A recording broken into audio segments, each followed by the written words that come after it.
fight, and I got to paint this picture because if you've never been to a fight, Yeah. there's like a foggy, dream-like atmosphere going on. It's like a smoky Vegas atmosphere. It's like you're at Photon in the late 80s. Laser lights and fog, and, there's this feeling of this fight. So it's like a dreamlike sort of quality in the air. You're like, man, that fight was wild, right? I sure it wasn't the edible I gave you? It could have been the edible. Okay, It could have been the boozing and schmoozing. Could have been Vegas. But there is a vibe in the air is my point. And we're riding off this high of the fight. Like, damn, that fight was wild, right? That was a battle. No, I'll give you the analogy. You know when you get out of a concert? Or you're off a roller coaster. Or, Yeah, when you leave a good concert, your hearing's not right. Like you're still in like this, like almost like a fog. And it was a good fight. So we're leaving the casino. Man, Benavidez, I think he'll kill Canelo. I don't know. We're talking about the fight. We get a text on our phone from our buddy Spot, and it was Luka traded to the Lakers. Like, yeah, right. Like, you immediately thought you'd click it, and there'd be a naked black guy sitting on his bed, right? You're like, this can't be. This is fake. He got me again. Right, like this is a fake link. I know our buddies, and I know how these work. I'm not buying into this. Yeah. It's always like San Francisco Chronicle or something, right? Like something weird. And you're like, oh, I was banned, but it's a fake link. But you hear a buzz, not only about the fight in the casino, you hear a buzz about, yo, did you see Luka, Lakers? Yo, AD's gone? You hear this buzz, and you watch, and it's like time standing still, and people are looking at their phone. And you realize, what? This is real? Well, from my perspective, you went ahead of us to meet up with some listeners and some colleagues at the Center Bar. Yeah. So Covino's already at the bar ordering a drink. Danny G and I stopped for a slice of pizza. The smart move. The smart move. I think that was the edibles kicking in. So we're getting a slice, and there's a long line, and all at once, almost like a damn catastrophe, but it wasn't bad news. It was fun news. Everyone looks down at their phone, and the first instinct was, yo, did Shams get hacked? Because everyone's responding to his tweet about this trade, and the sentiment was, yo, this is fake. And then we're looking on all different social medias to see, yo, is this real? Is this? And immediately he follows it up with another tweet like, again, I was not hacked. This is real. And then the conversation starts. Yeah, because, again, this was so out of left field, even though that's a baseball example. What would it be, Danny G? He was straight so far off the bench that – so far off the court, yeah. So off the court. So far out of the G League. Yeah, you're like, what? How is this possible? Did anybody know about this? So many questions come to mind. So, again, had a great time at the fight. Catch it on our podcast feed. But after the fight, the biggest story is Luka for AD. So it's a question of who wins the trade? Did LeBron know? Is this the biggest trade ever of our lifetime? We're racking our brains trying to figure that out. Is anyone safe in the NBA? And is this really about the owners flexing that they're still in control here? There's so much going on with the storyline. You just asked like 4 good questions, and I have more to add on to that. But I think everyone immediately was quick to be like, come on, like LeBron didn't know. And somehow, I believe he really didn't. Maybe he's just a good actor in this one, but I don't think LeBron was as in the loop as you think. I believe it, too. I believe the storyline because, again, this is about moving forward. This is the first time we've seen, a team moving forward, thinking forward outside of LeBron. And I think had he known, he may have put a stop to it because AD's his boy. Like, maybe it wouldn't have happened if they included him. So I do believe that. We actually have the audio of Shams talking about the announcement he made. Take a listen.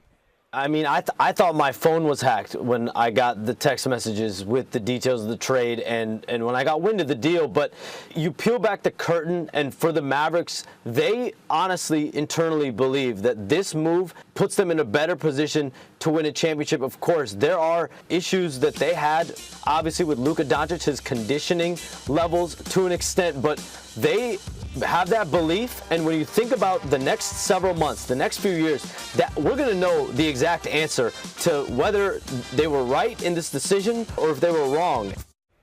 I mean, it's like a draft, right?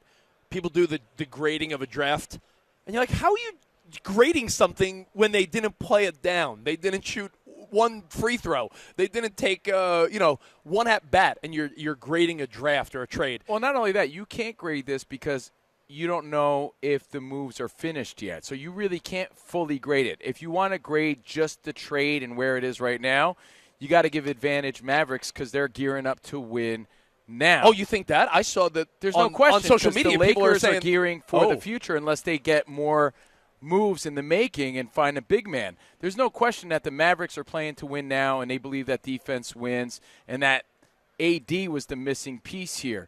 So the Mavericks have an advantage that the Lakers don't. Lakers are gearing toward the future, and they win all around because Luka is undeniably a great. He's 25 years old, but they still have a missing piece. I think if the Lakers make that move, then you're saying, yeah, man, they're definitely making a move to win this year, which is awesome. But they still need some pieces and some moves to be made. That's the best part about these fake grades, because what you just said makes a lot of sense. But I've seen people say the complete opposite, that the Lakers clearly won this because they're planning for life beyond LeBron James. AD, Yeah, in the big picture, in the long run. So, I mean, there's a lot of people. If you asked 100 people, I would argue 7 out of 10 would say Lakers win this trade. Again, that's almost a different sentiment, though. Who wins this trade? Yeah, in the long run, as a franchise and organization, Lakers clearly. As far as who really wins in the moment, as far as championships this year, if it were to remain this way, the Mavericks are looking better at the moment because they just beefed up their defense tremendously. Danny G, are we going to see, because you're the resident NBA guru and Lakers fan He's of a the Lakers show, guy, so this matters to him. we know that it's not done yet. I hope not, because I like Jackson Hayes, who right now is the big man for the Lakers. Yeah. But they obviously need more size. You have the Nuggets, and you also have to deal now with AD on the Mavs. So, and you're hearing whispers of, all sorts of names, right? But even a Jimmy Butler, who made it clear that he wants to be a Phoenix Sun, he may end up on the Mavericks for all we know. And again, what we learned, if anything, is that the players aren't all in control like we sometimes think they are. Yeah. The owners are flexing big time. Not only are the Lakers and Mavs flexing, but this is a joyful day for all the owners, as you've heard all over social media and on the news, because it reminded everybody, and you heard Kevin Durant say it over the weekend, is anyone safe? And who are the real untouchables? And is there such a thing anymore in the NBA? If you could dish a Luka and an AD, sort of an even swap at the moment, and no one even know about it. Yeah, I was confused about the trade when I was standing with Rich in the pizza line because I didn't know whether to be fully excited about it or not, because I like AD. I've loved watching him play for the Lakers. He's been an integral part of the team, obviously, helped win the championship, even though a lot of people discount it because it was the COVID season. But watching AD be a monster on both ends of the court, and then you get a guy now who's an offensive weapon, then obviously the hole in the lineup, the hole in the roster right now is defense and size. That's the thing. So if the Lakers can pull a move to get the big guy out of Utah, or get a Miles Turner or somebody like that, there's a small list of big guys available right now. I'm really curious to see the move they make before the trade deadline on Thursday. Danny was in the pizza line confused about, is this good for his Lakers? I was confused because Danny goes, do you have Hawaiian pizza? I learned that Danny G's a Hawaiian pizza guy. He's a pineapples and ham. And if you guys are confused, how do you think LeBron felt when he was at dinner and he realized his boy got traded? Talk about conflicting feelings, right? It's like, my boy's gone, but now I get a superstar to join my team, a guy that he admires, and, of course, Luka idolizes LeBron. So there has to be a lot of conflict there, to the point where it's still a news story that LeBron has stated he wishes to stay with the Lakers, as if there was going to be a doubt there, because you have to wonder how he felt in that moment. I imagine extremely conflicted. Well, I think LeBron played it well from a younger perspective. If you're talking to millennials and younger, your response on social media to a breakup, to a new job, to something happening with your friends or family, people put way too much stock in the social media response.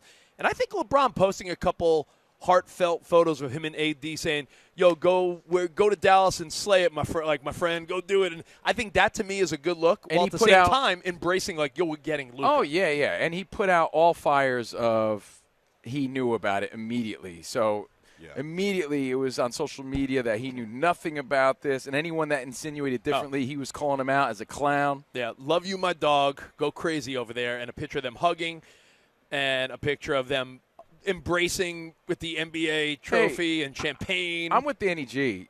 When and you even, look back, he even posted like a montage of AD as a Laker. So he's letting it be known, like, AD's my boy. You're my boy. And but this is part of the business. And as a true professional, LeBron has played with so many great players, and he knows that's part of the deal.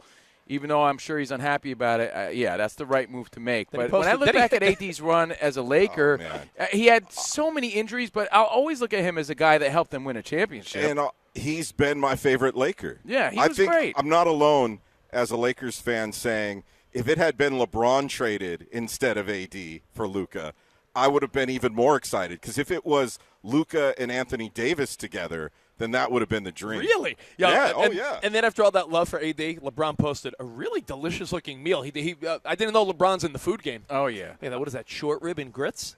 Some red wine? There's so many questions. Like, I think you're hungry right is this the greatest duo that LeBron has been a part of? He's played with so many big names That's hard throughout to his say. career. I don't That's know, very man. hard to say, right? Dwayne Wade in his prime, with Bosh also, and then Kevin Love Shaq. and Shaq. He's at played one with so point, many like, superstars. But then when Rich and Danny came back from their Munchie pizza session, he joined us at the bar, and we're like, whoa, can you believe this? Again, we were in Vegas when this trade happened for the fight. The question was, because we were all in such shock, hold on a second, is this the biggest trade of our lifetime? That really was where we were when we found out, like, have we ever witnessed any trade this big in our lifetime? Because even if you're a casual basketball fan, you're like, man, this is crazy, dude. Yeah. How did nobody know about this? And how is this going to unfurl? Like, and is this the biggest one? And we came to the conclusion that there's only one other, let's say, player swap in this way that compares, and it still doesn't even compare. No, listen, this is such a big deal. One of the people we were having drinks with at the bar is one of our friends and guy that listens every day, Wes in Vegas. Mm-hmm. And he couldn't care less about the NBA. And he was like, this is really exciting. Oh, yeah. I mean, it was just an exciting story for just a sports fan. And and we didn't want to look it up because that's cheating. When you're at the bar. Yeah, we went old school. We went with let's use our brains. I found one in my producer brain. Oh, really? In the brain of producing and just, I don't know, without looking and Googling everything, sometimes it's fun to just say, let me try to think. And if you're roughly 40-ish, 30, 40, 50, let's take it back to like 1980 till now, the last 45 years. Is there a trade of two stars even close to this? And only one came to mind. Yeah. The first thing that came to mind for me was Matthew Stafford and Jared Goff. Oh, you said that one? Yeah. Yeah, because when that was brought up, like, oh, yeah, that was a really good one. But at that moment, Goff wasn't this standout superstar that he became in Detroit. He had helped the Rams get to the big game. Yeah, of course. But remember, they still thought he was a liability and wasn't going to get them the championship. They But lost, again, a quarterback swap that benefited both cities. And you're right, two big stars. So when Danny G brought that up, and I forgot who brought it up, I was like, yeah, that's probably the only thing even remotely close. And it's not even close to what we're experiencing right now, which makes it so exciting. And what makes it really ironic that we're talking NBA on the first day of Radio Row at Super Bowl week in New Orleans. Never thought that's how significant this move was. It was so big because think about when LeBron said, yo, we own Christmas Day, and the numbers come out, and there's like 10 times many people watching football than basketball. But when you talk about what's a trade of this magnitude, keep in mind, I agree with you that Goff wasn't the star that Stafford was, but Goff had taken that Rams team to a Super Bowl, and if you remember, that was a team that lost 13-3 to the Patriots in what arguably was one of the more boring defensive Super Bowls where they could only put up 3 against the Patriots. So that's why the Rams started saying, we got a great squad here, but we only put up 3 in the Super Bowl. So that's when they said, let's make the move for Stafford. Stafford ends up winning a Super Bowl. So then it's like, all right, advantage Rams. They got Stafford and won. But then the last 2 years, you're like, well, Goff really settled into Detroit. Oh, yeah. And And up they loved until they floundered in the divisional round, people thought, oh, now Detroit's got their guy, and he's an MVP candidate. So Goff and Stafford, if you can think of another, I can't. Not this big, significant, yes, but player for player, And two superstars. With stats. Yeah, nothing exactly. matches this. No, it's wild. I mean, you have to go back to 1918 when the Yankees got Babe Ruth, honestly.